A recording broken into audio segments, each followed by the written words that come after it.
तो हमारी परंपरा में श्री यामुनाचार्य जी महाराज हुए। तो एक आचार्य चरण है श्री नाथ मुनि स्वामी, बहुत ध्यान से सुनिएगा, ये मध्यस्थ आचार्य हैं नाथ मुनि स्वामी। नाथ मुनि स्वामी जी के पुत्र हुए ईश्वर मुनि स्वामी जी, और ईश्वर मुनि स्वामी जी के पुत्र हुए श्री यामुनाचार्य जी। सब लोग सुन रहे हैं ना? सुनते रहियो भैया, है ना? तो दादाजी हैं नाथ मुनि स्वामी, पिताजी हैं ईश्वर मुनि स्वामी, और इनके पुत्र हैं श्री यामुनाचार्य जी। पिताजी का भगवत धाम गमन हो गया, दादाजी ने विरक्त सन्यास ले लिया, तो दादाजी सन्यासी हो गए, पिताजी वैकुंठ चले गए, अकेले रह गए श्री यामुनाचार्य जी। तो यामुनाचार्य जी का पालन पोषण इनकी माताजी और इनके दादाजी ने किया, इनकी दादी और इनकी माताजी ने किया। कहते हैं उस काल में इतना अद्भुत विद्वान हुआ ही नहीं दशों दिशाओं में।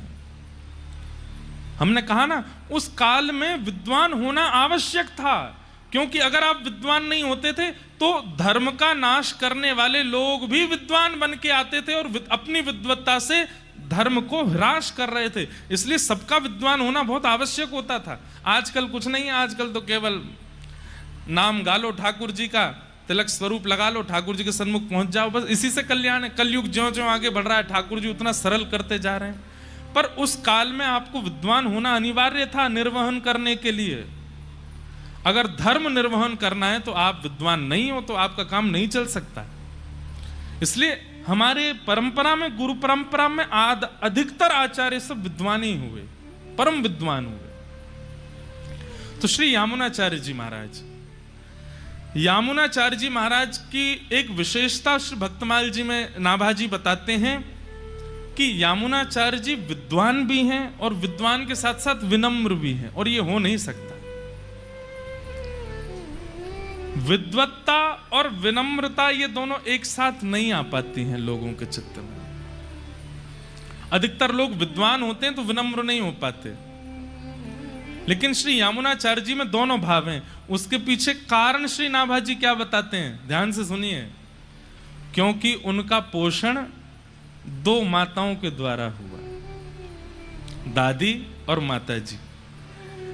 इसलिए घर में कोई पुरुष नहीं है, यामुनाचार्य जी पुरुष हैं, तो पढ़ाती भी दादी और माता जी, और घर के काम भी दादी माता जी करा। चलो जाओ बाजार से ये ले आओ, चलो घर में थोड़ी माँ की ये सहायता कराओ, रसोई घर में ऐसा कराओ, ये सामान रखवाओ, यहाँ पे तय करवा दो। जिसके कारण उनके अंदर विद्वत्ता तो आती जा रही थी, लेकिन साथ में विनम्रता भी आ रही थी, क्योंकि माता और दादी का साथ देना पड़ता था। और एक बात याद रखिएगा, आपके अंदर दुनिया के कितने भी गुण आ जाएं, अगर वो विनम्रता युक्त आए हैं तो उस गुण से भगवत प्राप्ति संभव है। और एक बात और सुनिए, गुण के साथ में विनम्र दो ही तरीके से आ सकता है।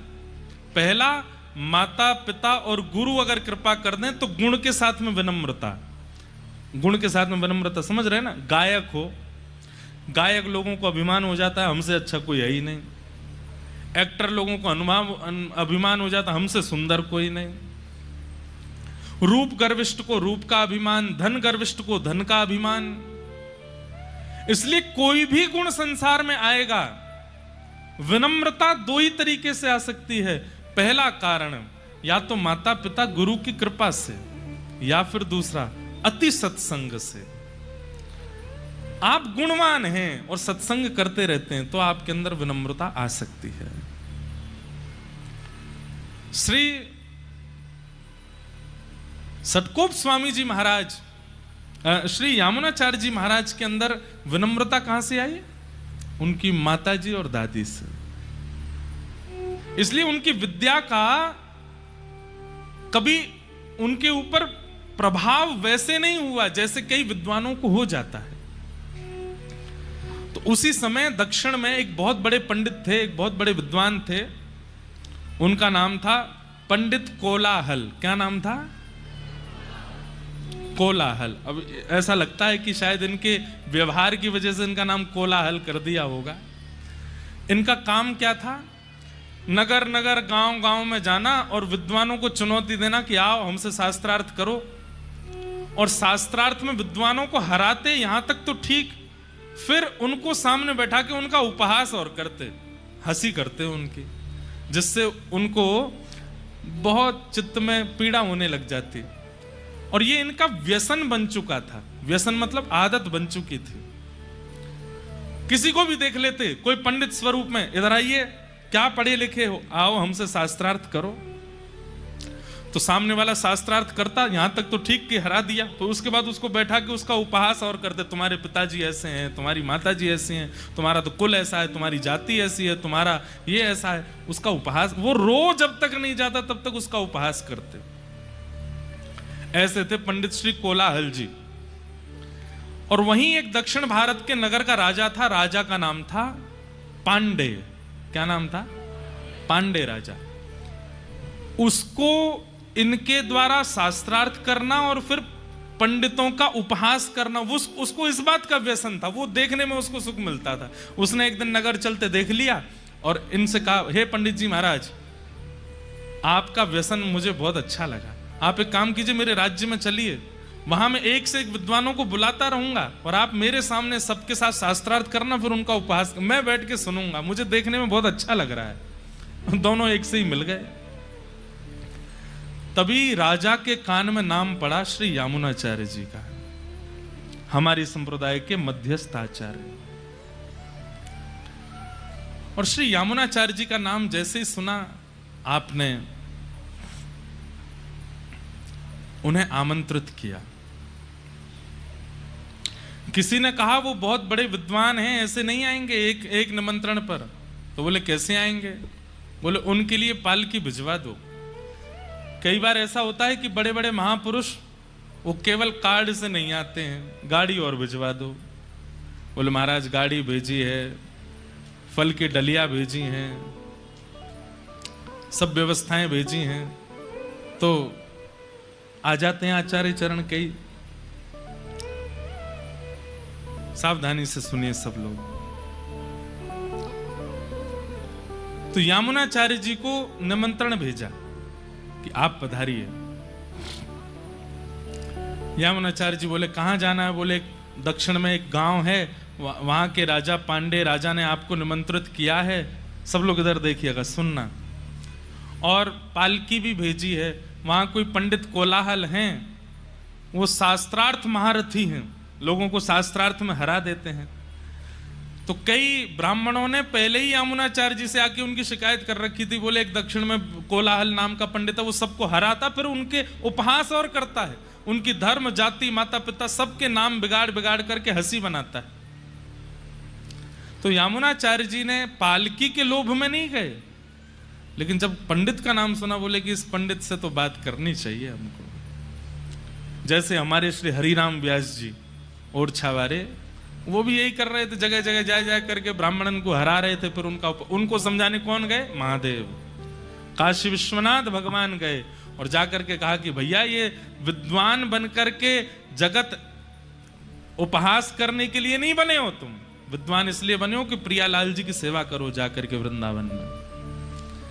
यहां यामुनाचार्य जी महाराज पालकी में बैठ करके कोलाहल पंडित से पांडे राजा के नगर में शास्त्रार्थ करने निकले।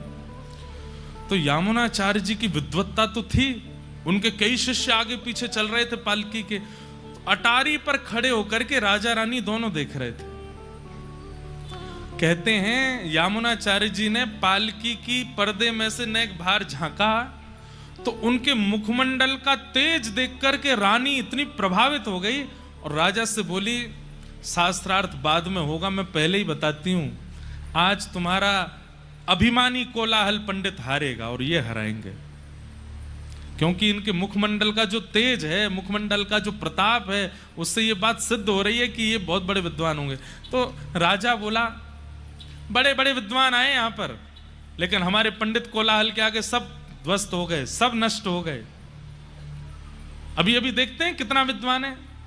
रानी बोली, ऐसे नहीं, आज तो आप शर्त लगा लीजिए मुझसे, यही जीतेंगे। राजा बोले अच्छा इतना विश्वास? बोले हाँ, इनके मुखमंडल का तेज अद्भुत है।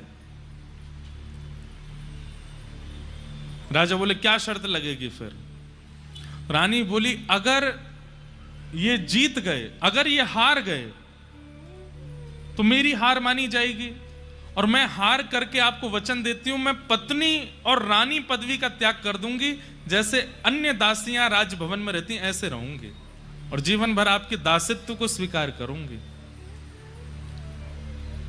राजा बोले इससे हमको प्रसन्नता तो नहीं। बोले आपकी प्रसन्नता के लिए नहीं, मैं इनके लिए ये करूंगी। अगर ये हार गए तो मैं जीवन पर्यंत रानी भेष में नहीं रहूंगी, दासी बन करके रहूंगी। लेकिन अगर ये जीत गए तो आपको अपना आधा राज्य इनको देना पड़ेगा। राजा रानी के कॉन्फिडेंस को देख करके राजा भयभीत हो गए। बोले कि आप सच में इतनी बड़ी बात कह रही हैं? बोले कि हाँ, वचन दीजिए। राजा बोले मुझे भी अपने कोलाहल पंडित पर भरोसा है, वो जीतेगा। आहा, हमारे आचार्य चरण जैसे ही पहुंचे हैं, अभी तक ठाकुर जी ने स्वीकार नहीं किया इनको, अभी तक ये आचार्य नहीं बने थे, अभी तो ये सामान्य विद्वान थे बस। लेकिन ठाकुर जी क्यों प्रभावित हो गए, क्यों स्वीकार किया, उसके लिए कथा सुनना बहुत जरूरी है। जैसे ही आप पालकी से उतर के सभा में पधारे, 2 आसन लगे हुए थे, एक आसन पर आप चुपचाप जाकर के बैठ गए, दूसरे आसन पर आके कोलाहल पंडित बैठा और आकर के आंखों में देखने लगा, और कभी इधर मचले कभी उधर मचले, और बोले कि देखना आज तुमको हराऊंगा मैं, और तुमको देखना हराऊंगा। यामुनाचार्य जी शांत मुद्रा में बैठे रहे। बोले एक बात बताओ, किस विषय पर शास्त्रार्थ करोगे? राजा ने कहा किस विषय पर शास्त्रार्थ होगा? तो भाई विद्वान होना ही सब कुछ नहीं होता, एक बात याद रखिएगा। विद्वान होना ही, सारी नॉलेज होना ही सब कुछ नहीं होता। कभी कभी विवेक होना भी बहुत जरूरी होता है। कई लोगों को पता होता है कि ये हल्दी है, ये नमक है, ये हींग है, ये गरम मसाला है, ये टमाटर है, ये आलू है, लेकिन सब्जी बनाना नहीं जानते। सब कुछ पता होना एक बात होती, पर सबको व्यवस्थित करना ये विशेष बात होती है। यामुनाचार्य जी विद्वान के साथ साथ विवेकी भी हैं, वो जानते हैं कि कब कहां क्या करना है। तो राजा ने कहा किस विषय पर शास्त्रार्थ होगा? तो यामुनाचार्य जी कुछ कहते, और जबकि होना यही चाहिए कि अतिथि जो आया उसको अवसर देना चाहिए कि आप बोलिए किस विषय पर होगा। पहले ही बोल पड़े।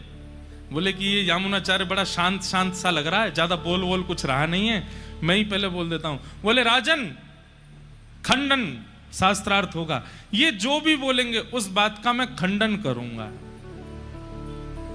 अब इसमें सामने वाला कुछ भी बोले, आपको उसका खंडन करना, उसकी बात को असत्य करना है। राजा बोले तो फिर देरी किस बात की, शास्त्रार्थ शुरू किया जाए। यामुनाचार्य जी बोले कितने वाक्य बोलने का अधिकार है मुझे? तो सामने खड़े कोलाहल पंडित जी बोले 3 वाक्य बोलिए, और तीनों वाक्यों का खंडन करूंगा मैं। तो पहला वाक्य यामुनाचार्य जी क्या बोलते हैं? हमारे सामने जो महाशय पंडित जी विराजमान हैं, इनकी माताजी काकबंध्या हैं। काकबंध्या मतलब जिनके एक ही पुत्र है, उसके बाद फिर संतान नहीं है, उनको काकबंध्या कहते हैं। तो यामुनाचार्य जी ने पहला शब्द क्या कहा? हमारे सामने जो पंडित जी बैठे हैं, इनकी माताजी काकबंध्या हैं। राजा भी खड़ा हो गया। इसका खंडन कैसे करोगे? वो एक ही हो। अब मर्यादा यह है कि अब पंडित कोलाहल नहीं, खंडन वाला नहीं चलेगा, दूसरा वाला करेंगे। यामुनाचार्य जी बोले आप देख लीजिए। राजा बोले नहीं, एक ही बार आपने खंडन का पहले बोला, अब खंडन ही होगा। बोले अब दूसरा वाक्य बोलिए। तो यामुनाचार्य जी बोले राजा पांडे बड़े नीति से चलते हैं, और राजा पांडे सदा धर्म का पालन करते हैं, और बड़े वैष्णव हैं, करिए खंडन। यहां पर यामुनाचार्य जी जब जैसे ही बोला, तो सामने बैठा कोलाहल पंडित राजा की ओर, राजा तलवार निकल, बोलो खंडन करो। अब खंडन तो ये होगा कि नहीं, राजा नीति युक्त नहीं है, उसको सिद्ध करो कैसे नीति युक्त नहीं है। तीसरी बात, यामुनाचार्य जी ने कहा, राजा तो नीति युक्त है ही, राजा तो धर्मावलंबी है ही, पर इनकी पत्नी पतिव्रता नारी है। वो अपने पति के अलावा किसी को भी कभी दूषित दृष्टि से नहीं देखती है। वो केवल पतिव्रता है, अपने पति को ही सर्वस्व मानती है। करो खंडन। 3 बात ऐसी बोल दें कि महाराज कोलाहल, पंडित जी तो चरणों में गिर गए, बोले भगवान क्षमा करो, गलती हो गई मुझसे। तभी राजा ने रानी की ओर देखा, रानी बोली मैंने पहले ही कहा था। ये विद्वान तो हैं, पर विद्वान के साथ साथ विवेकी भी हैं।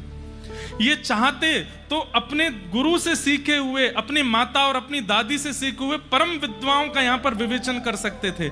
यहाँ पर लच्छेदार वाणी बोल करके अपनी महिमा गरिमा को बढ़ा सकते थे, लेकिन उन्होंने सामान्य से 3 शब्दों में उसको हरा दिया। इससे क्या प्रमाणित होता है कि विद्वान तो हैं, पर साथ में विवेकी भी हैं। और ये विवेक इनके चित्त में आया, ये इस बात का प्रमाण है कि ये सत्संग भी करते हैं। अब जो शर्त हुई थी वो कीजिए। राजा ने तुरंत अपनी आधे साम्राज्य को श्री यामुनाचार्य जी को प्रदान कर दिया। और श्री यामुनाचार्य जी एक राजा की तरह, एक राजकुमार की तरह उस भाव में रहने लगे। माता जी को भी ले आए, दादी को भी ले आए, वहीं निवास करने लगे। आप 35 वर्ष तक, बाल्यकाल में 15-16 वर्ष की आयु में शास्त्रार्थ में गए थे, 35 साल तक उसी राज्य में एक राजा की तरह, एक राजकुमार की तरह रहे। लेकिन आपने राज्य भाव को भी अपने ऊपर हावी नहीं होने दिया। ठाकुर जी इनसे बड़े प्रभावित हो गए। बोले विद्वान भी है, सुंदर भी है, तेजों में भी है, सर्वगुण संपन्न है, सारी योग्यताएं इनके चरणों में हैं, लेकिन फिर भी ये कितना एकनिष्ठता रखते हैं। अब इनको स्वीकार करने का समय आया। तभी आपको खबर मिली कि आपके दादाजी जो संन्यास ले चुके थे, वे मरणासन स्थिति में हैं। तो आप उनका दर्शन करने के लिए जा रहे थे। तभी मार्ग में कावेरी के तट पर विराजमान श्री रंगनाथ मंदिर, श्रीरंगम, जो कि दक्षिण में विराजमान है, मंदिर पड़ा। तो आपने मन में विचार किया क्यों ना यहां पर ठाकुर जी का दर्शन करें। और जैसे ही आप दर्शन करने के लिए गए, शांताकारं भुजगशयनं पद्मनाभं सुरेशं विश्वाधारं गगनसदृशं वेदवर्णं शुभांगं लक्ष्मीकान्तं कमलनयनं योगभिर्ध्यानगम्यं वंदे विश्वं भवभयहरं सर्वलोकैकनाथं। यही श्लोक का दर्शन होता है रंगनाथ मंदिर में। शांताकारम, शांत आकार है ठाकुर जी का। भुजग शयनम, भुजग कहते हैं सर्प, उसके ऊपर शयन कर रहे हैं। शांताकारम भुजग शयनम पद्मनाभम सुरेशम, नाभि से एक पद्म प्रकट है, कमल, और उसके ऊपर कौन बैठे हैं? ब्रह्मा जी। शांताकारम भुजग शयनम पद्मनाभम सुरेशम विश्वाधारम, विश्व के जो आधार हैं, जिनके कारण ये पूरा विश्व चल रहा है। गगन सदृशम, जो गगन के समान है। वेद वर्णम शुभांगम, लक्ष्मी कांतम, लक्ष्मी के जो पति हैं। कमल नयनम, कमल जैसे जिनके नेत्र हैं। योग वीर ध्यान गम्यम, योगी बड़े बड़े जिनके ध्यान में रहते हैं। वंदे विष्णुम भव भयहरम सर्वलोकैक। आपने जैसे ही जाकर के गर्भगृह में विराजमान शेषनाग पर पौड़े नारायण भगवान का दर्शन किया, आज तक जितनी योग्यताएं देखी थी, जितनी सफलताएं देखी थी, जितनी उज्जवलताएं देखी थी, सब फीकी लगने लगी ठाकुर जी के रूप के आगे। आहा, देखते रहे और नेत्रों से अश्रु प्रवाहित करने लगे और चरणों में प्रणाम किया। तभी आचार्य चरण भीतर से आए और आकर के प्रसाद देने लगे, तीर्थ देने लगे। तो कहा कुछ मांग लो ठाकुर जी से। बोले अब एक ही आशा है। बोले क्या? अब कहीं और नहीं जाना, बस ये अपनी चरण में रख लें। मुझे यहाँ से आगे जाना ही नहीं है, मुझे वापस राज्य नहीं करना है, मैं इनके चरणार विंदों में केवल इनको देखते हुए रहना चाहता हूं, और कुछ नहीं चाहिए। आपने ये कामना की थी और ये कामना सुनते ही शेषनाग पर पौड़े श्रीमन नारायण भगवान उठ बैठे और प्रत्यक्ष प्रकट होकर के मंदिर से बाहर निकल करके आए और श्री यामुनाचार्य जी को अपने हृदय से लगा लिया, हृदय से लगा लिया। मैं बहुत प्रसन्न हूं। क्यों प्रसन्न हूं? संसार में जितनी योग्यताएं एक मानव चाहता है वो सब तुमको दी मैंने, लेकिन उन सबको कभी भी अपने चित्त पर, अपनी बुद्धि पर, अपने प्रभाव पर हावी नहीं होने दिया। और आज जब इतने वर्ष बाद मैं तुम्हारे सामने प्रस्तुत हुआ तो तुमने सबका त्याग कर दिया, सर्वस्व मुझ पर न्यौछावर कर। मैं बहुत प्रसन्न हूं। और तब श्री यामुनाचार्य जी को ठाकुर जी ने स्वीकार किया। इस बात से प्रमाणित होता है कि आपके चाहने से ठाकुर जी आपको प्रिय नहीं लगते हैं।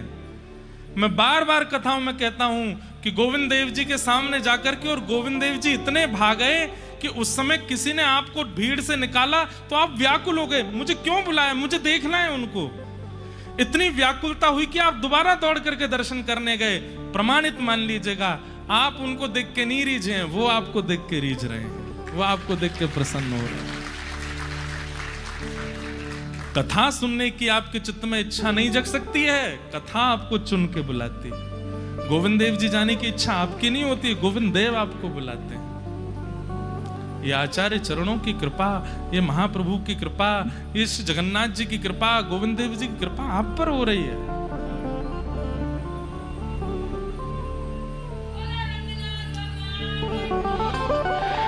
वारे भैया, ठाकुर जी ने उनको स्वीकार किया।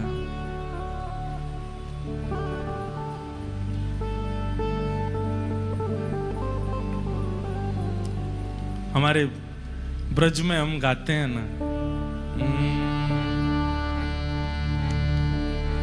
भोर होत महलन में थारे सेवा के निस जाऊं। होत महलन में थारे सेवा के निस जाऊं। भोर होत महलन में थारे सेवा के निस जाऊं। भोर होत महलन में थारे सेवा के निस जाऊं। कबहु प्रसादी श्री महलन की कृपा होए तो पाऊं। कबहु प्रसादी श्री महलन की कृपा होए तो पाऊं। कबहु प्रसादी श्री महलन की कृपा होए तो पाऊं। कबहु प्रसादी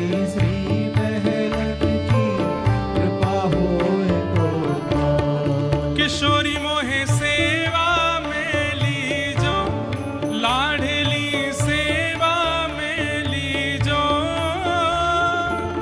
जग जंजाल छुड़ाए बास बरसाने को दीजो। किशोरी मोहे सेवा में लीजो, लाडली सेवा में लीजो। जग जंजाल छुड़ाए बास बरसाने को दीजो। किशोरी मोहे अपनो कर लीजो, किशोरी मोहे अपनो कर लीजो। जग जंजाल छुड़ाए बास वृंदावन को दीजो। किशोरी मोहे अपनो कर लीजो, किशोरी मोहे अपनो कर लीजो। जग जंजाल छुड़ाए बास वृंदावन को दीजो। श्री राधा रानी की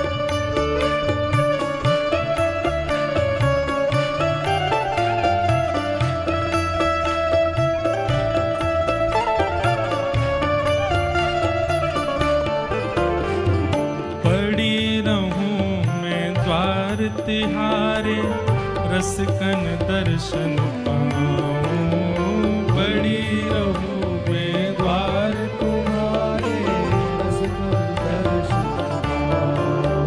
मैं पड़ी रहूं मैं द्वार तिहारे रसकन दर्शन पाऊं।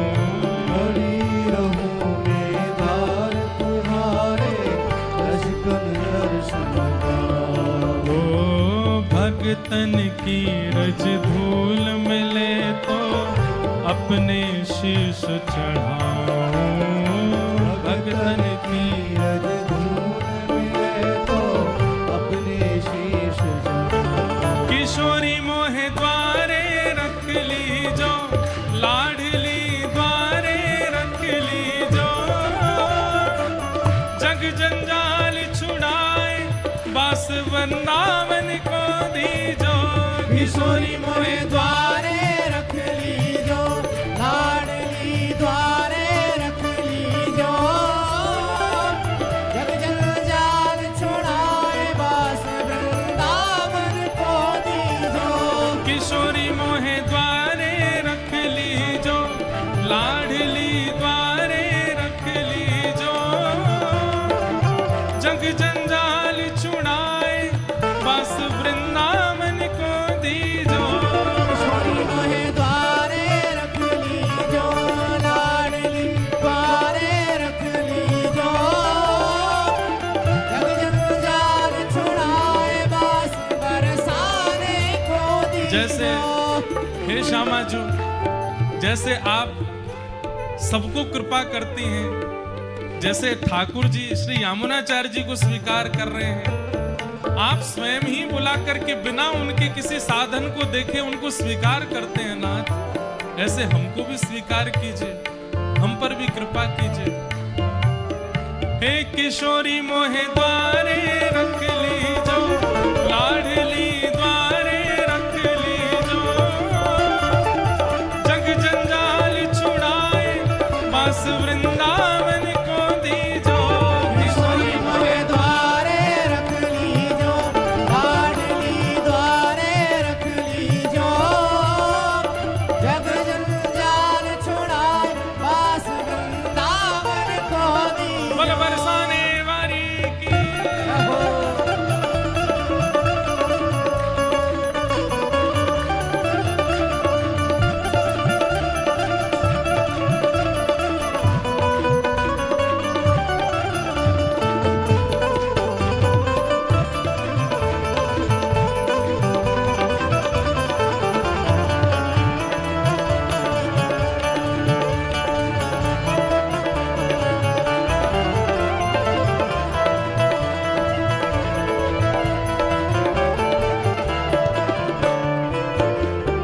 भूख लगे तो ब्रजवासन के टूक मांग के खाऊं।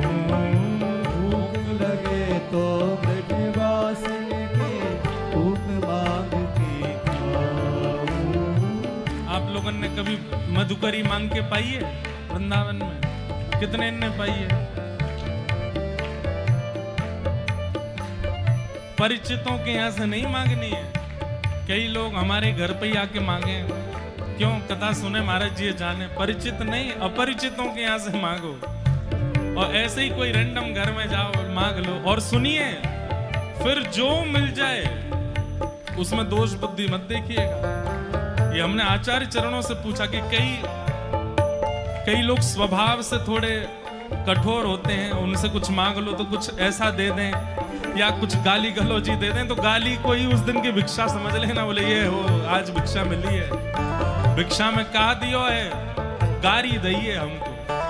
अरे धन्य है कि जो गारी ठाकुर जी को पड़ी है वो आपको भी मिली है। भूख लगे तो ब्रजवासन के टूक मांग के खाऊं।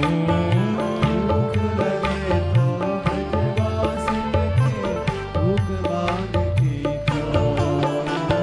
कबहु प्रसादी श्री महलन की कृपा होए तो पाऊं। कबहु प्रसादी श्री महलन की कृपा होए तो पाऊं।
बैठ जाओ।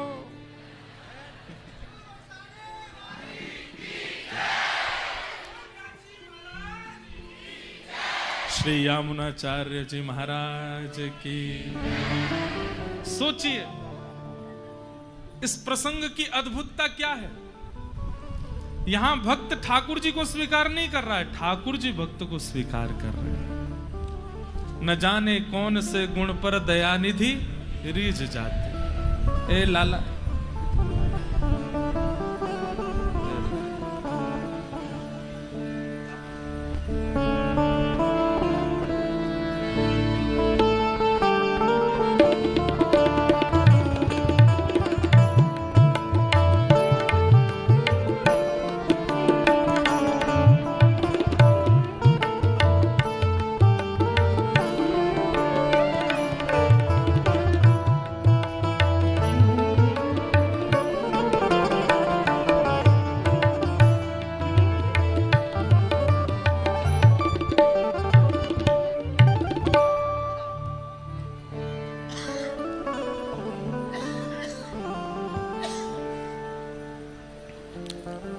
तो ठाकुर जी स्वीकार कर रहे हैं, न जाने कौन से गुण पर दयानिधि रीझ जाते हैं। इसलिए या तो कोई सेल्फ इनबिल्ड गुण हो जाए आपका जिस पर ठाकुर जी प्रसन्न हो जाए, या फिर कोई आचार्य चरणों से गुण सीख लो। क्योंकि साधन से ठाकुर जी प्रसन्न तो होते हैं। साधन किसको कहते हैं? साधन मतलब इतने यज्ञ करो, इतने नाम जप करो, इतनी संतों की सेवा करो, इतने ये करो, इतने ये करो, एकादशी करो, प्रदोष के व्रत करो, ये करो, ये सब साधन है। साधन से ठाकुर जी प्रसन्न तो होते हैं, पर अति प्रसन्न ठाकुर जी तो गुण से होते हैं। जैसे किसी लड़का लड़की का ब्याह होना हो तो लड़की की योग्यताएं तो बहुत बता दी हूं। योग्यताएं क्या है? बचपन में इतने परसेंटेज स्कूल में आए थे, इतने परसेंटेज कॉलेज में आए, यूनिवर्सिटी में टॉप किया, विदेश जाकर के ये डिग्री हासिल की, वहां पर ये किया, जॉब में इतना अच्छा एक्सपीरियंस है, आदि आदि। और उसके सारे गुण ही गुण लिखे रहे, उसके क्या कहते हैं, सारे साधन ही साधन लिखे होते हैं, लेकिन उनमें गुण नहीं होता। फिर जब ब्याह हो जाता फिर गुण पता चलते हैं।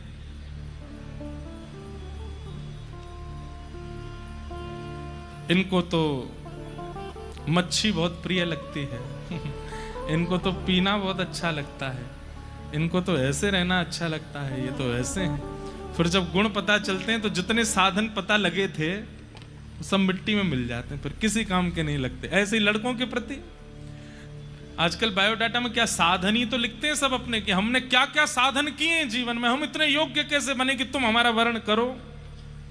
हम साधन ही तो बताते हैं। ठीक वैसे ही अति साधन करना और गुण का निर्माण ना करना वो इसी प्रकार है। आप ठाकुर जी को बायोडाटा दे रहे हो, हमने पैदल गिरिराज जी की इतनी परिक्रमा करी, हमने वृंदावन की इतनी परिक्रमा करी, हम इतना नाम जप करते हैं, रोज तिलक लगाते हैं, त्रिकाल संध्या करते हैं, यज्ञ करते हैं, ये करते हैं, वो करते हैं। अब साधन तो आपने ठाकुर जी को बता दिए, पर ठाकुर जी कह रहे हैं गुण का क्या? आपका स्वभाव कैसा है, हृदय कैसा है, उस गुण का क्या? श्री यामुनाचार्य जी महाराज का गुण देख करके ठाकुर जी जैसे सामने आए स्वीकार कर लिया। इसलिए गुण निर्माण करो, उससे ठाकुर जी प्रसन्न होते हैं। हम तो अपने सब श्रोताओं से कहते हैं, कहीं भी दर्शन करवे जाओ ठाकुर जी से यूं पूछे करो, हे गोविंद देव जी, आप सुबह से ठाड़े हो, कैसे हो, ठीक हो, आनंद मंगल है, आज कछु पायो, ब्यारू है गई आपकी, मंगला भोग है गयो, शैन भोग है गयो, प्रेम तो पा तो रहे हो ना। रोज पूछने लगो, कवई तो बोलेंगे, आज नहीं तो कल, कल नहीं तो परसों, परसों नहीं तो, अरे बोले हैं ठाकुर जी, रूप गोस्वामी से बोले हैं, सनातन गोस्वामी से बोले हैं, गोपाल भट्ट गोस्वामी से बोले हैं, हमसे क्यों नहीं बोल रहे? हम पूछते ही नहीं, ठाकुर जी से पूछते ही नहीं, अपनी बतावे जामे ठाकुर जी। गुण ठाकुर जी को प्रिय, यामुनाचार्य जी को ठाकुर जी ने स्वीकार कर लिया। इन्हीं यामुनाचार्य जी को श्री रामानुज स्वामी जी अपना गुरु मानते थे। पर आप लोगों को एक बात सुनकर के इतना आश्चर्य होगा, ठाकुर जी ने रामानुजाचार्य जी और यामुनाचार्य जी का मिलन होने ही नहीं दिया। क्यों? अब बात सुनो। ठाकुर जी इन आचार्यों को पृथ्वी पर क्यों भेजते हैं? ताकि हम लोगों के भटकाव को ये दूर करें, हम लोगों को ये सदमार्ग दिखावें।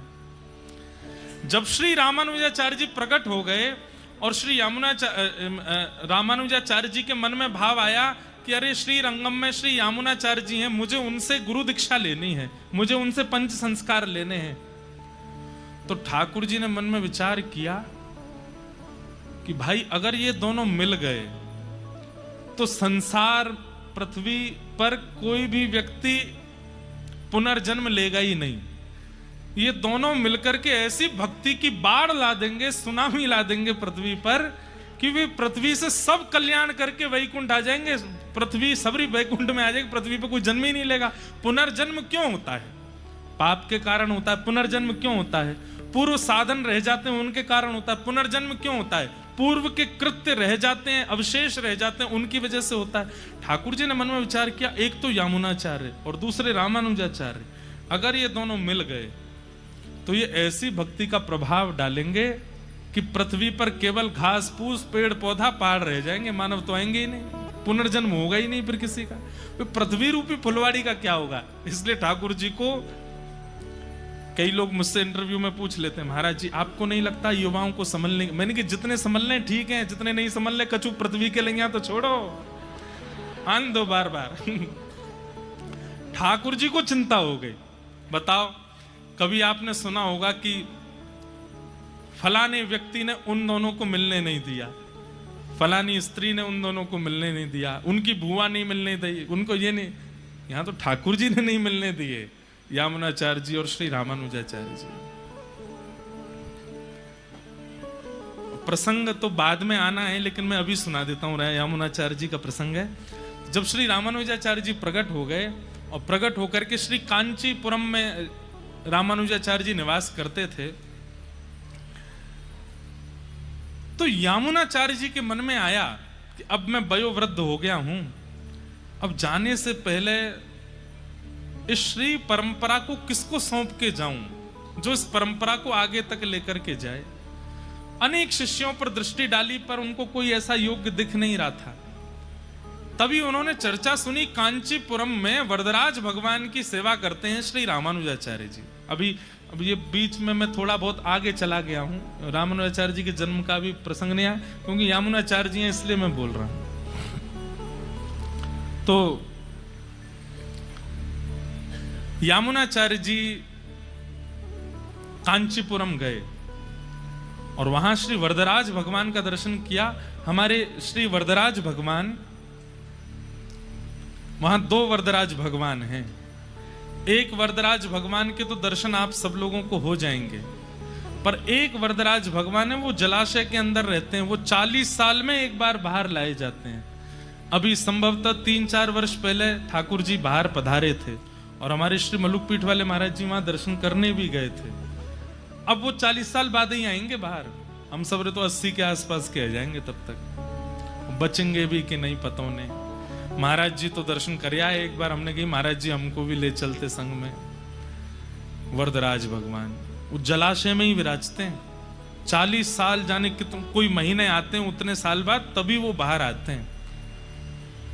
तो उनकी सेवा में श्री रामानुजाचार्य जी थे। तो वहां कांचीपुरम में यामुनाचार्य जी दर्शन करने गए। तो जब रामानुजाचार्य जी को उन्होंने देखा, रामानुजाचार्य जी कौन है? शेषावतार, शेषनाग के अवतार। साक्षात शेषनाग त्रेता में लक्ष्मण बन करके आए, द्वापर में बलराम बन करके आए और श्री कलिकाल में रामानुजाचार्य बन करके आए। रूप देख करके ही पता चल जाता है कि गुण कैसे हैं।